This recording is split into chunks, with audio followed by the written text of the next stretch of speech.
Oh, hello, people. You know, it's your father figure, Uncle Kev.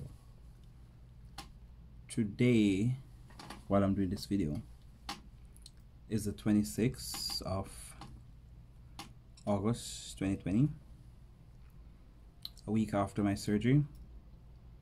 So I'm speaking very slowly because I'm not really doing a lot of talking right now. If you follow my Facebook, you can see where I uploaded a picture with my post-op where the bandages have been removed, and you can see the nipple area coming back together and everything. I'm doing this video because there's something I want to talk about. Like, you know, Kevin's a motivational speaker, so most of the times you watch my videos, there's always some form of motivation in it, always something to learn. Still a little sore from the medications and from the surgery, so I'm not pushing myself to move around too much, so I might be holding off on the pranks and the challenges a little until my body is in full recovery mode. Still a little tired and drugged up, so I'm gonna be slow with my speech.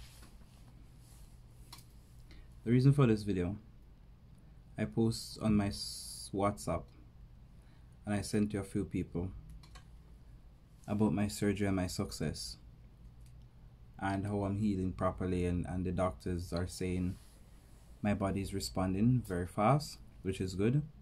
I don't have to take the antibiotics anymore, just the painkillers as needed.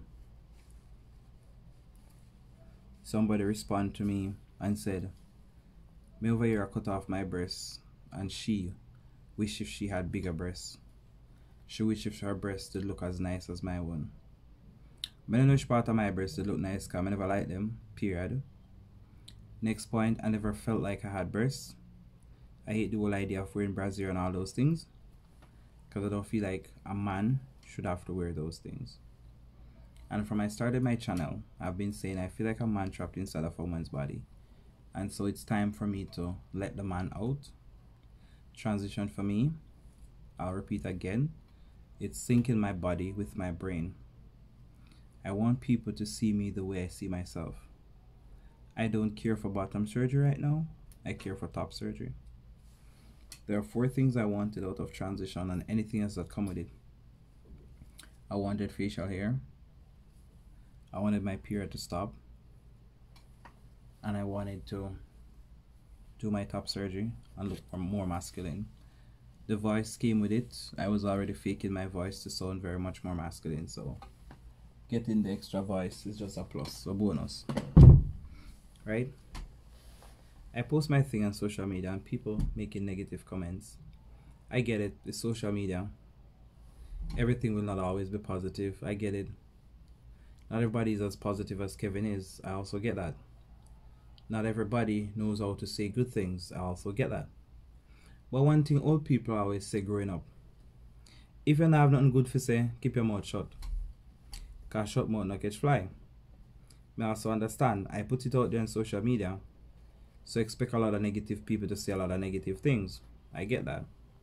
But if you're my friend, if you're my associate, if you're in my close circle, because I don't have a lot of friends, but the moment you're able to see my WhatsApp, I consider you to either be a friend, a family, or an associate. I don't really keep enemies on my WhatsApp. I block and delete, or you don't get my number, period.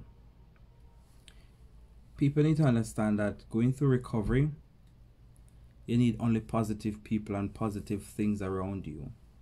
It can mentally hurt you. It can cause people to become depressed. You don't know people's frame of mind that they're in. I just did my surgery and people are going to make negative comments.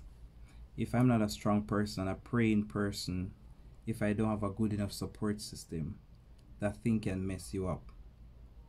Asking me questions like if I don't miss my breast don't make sense right now, because my body will be missing it, but that's not where my mind is.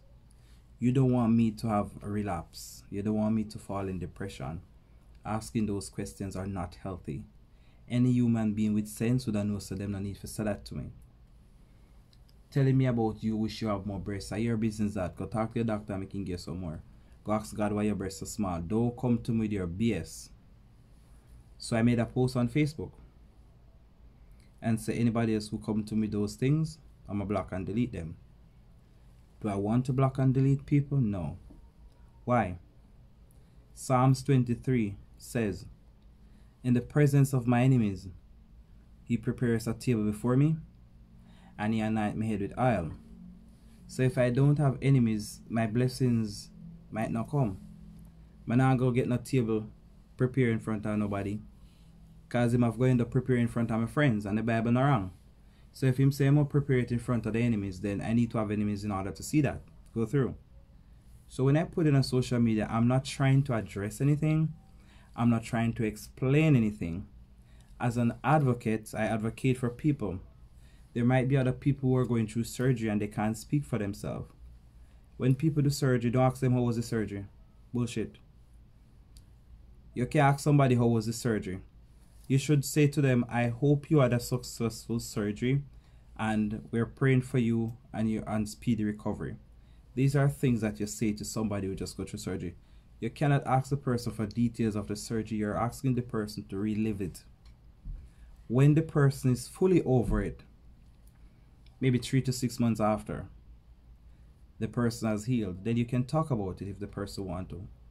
You cannot talk about the surgery when the person is still feeling the pains of the surgery. That is bad. People don't have more sense than that. It's like you lick your toe and somebody will ask if you're hot. We expect the person to say, no, it never hurt. Come on. We're human beings. And as an advocate, I have to talk about these things. People are going to ask me if you're hot. Or if you ask me if the surgery, that must hot. Are with surgery not hot? It might not hot while it's happening because you're under anesthesia. When the anesthesia wear off, that thing messed up. I end up in the ER. After my surgery, I end up in the ER. When I came home Tuesday, felt good and everything. My heart just started beat fast. After I took my medication, I feel like me float. I feel like me I'll hallucinate. Or some things me I listen, some voices that talk to me. And all kind of things start happening. I tell my daughter, call 911. I don't like the way I feel. And they came and they talked to me. While I'm in the ambulance with the lady, she talked to me. And tell me these things happen. I may have to try if I cut people out of my life right now. Limit my contacts with people who are negative. Because it's not good for my growth. These things can make people have anxiety. And it's not good. People, if they don't have nothing good to say, don't say nothing. So this is why I said I was going to take 3 weeks away from social media. But being home, man, I have nothing to do further than sleep, eat, sleep, sleep, eat, sleep. Watch out every movie out of the TV. To the point where I watch 24/7's movie, then when I watch Van Damme back to back, James Bond back to back, Walker Texas Ranger back to back, Arnold Schwarzenegger back to back, because I run out of options. Everything on Netflix, watch out. I have 24 hours in the day and I'm in bed like 20. You know what it feels like to be in bed 20 hours of the day? Torture. To the point where I have to just move in my living room. Because to climb out of the bed too stressful with all the stitches them and the bandages. So I just in my living room I go and chill. So the best friend I have right now, my TV. I love when I take up my phone and I see 15 messages. People just say, just checking in on you. You know, ask me how me do. If me not do good, me tell her. People are I'm checking in on you. Hope all is good. Praying for your recovery, whatever, whatever. Can't wait for you to get back online because we miss you, blah, blah, blah. Them look nice, something they want to see. If you have friends who are going through surgery, be there for them. Don't put them through more than they need to go through. Somebody messaged me in my inbox tonight. That's why I decided to do the video. The person said, I don't see why you feel like you have to sit down and I explain to people what is what. I said to her, honey, I'm not explaining. As an advocate, these are opportunities for me to get free discussions and free topics rather than have to sit down and go through my brain and wonder what my next topic is going to be. I gravitate on moments and I grab opportunities and I make them into motivational talks. I wanted to do something about it today, but I never had energy because I was in and out of sleep all day. So I'm gonna just say this now. I put what I want to put on social media. I'm prepared to deal with whatever comes. I don't have to respond. As one of my motivational quotes says, I can't change the way people think about me or how they see me. What I can do is change the way how I respond or how I let it affect me. If more people are like me, then we would have less depression out there. We'd have less PTSD. We'd have less people suffering with anxiety. Whatever you can't handle, let it go. Don't bite more than you can chew, because then you're going to choke when you're supposed to swallow. My transition is something I've always wanted from when I was a child. It took me 39 years to get there. I never gave up on me. Never gave up on who I am. If you take your 50 year of a transition and you feel like you're a trans, wait your turn. Don't skip the line. Wait your turn. I prayed and I'm always praying. I don't know if you don't believe in a God. I don't care who no God be. You don't have to be a praying person. Talk to the Supreme. Talk to the Mother Nature. Talk to the universe. It helps. There are nights when I can't sleep and I can't tell my girlfriend I can't sleep. I can't tell my child I can't sleep because they're going to be stressed out for me. I don't need that. I'm the man of the house. I need them to be strong for me. I need to be strong for myself too. You have to be there for you. I'm making a video.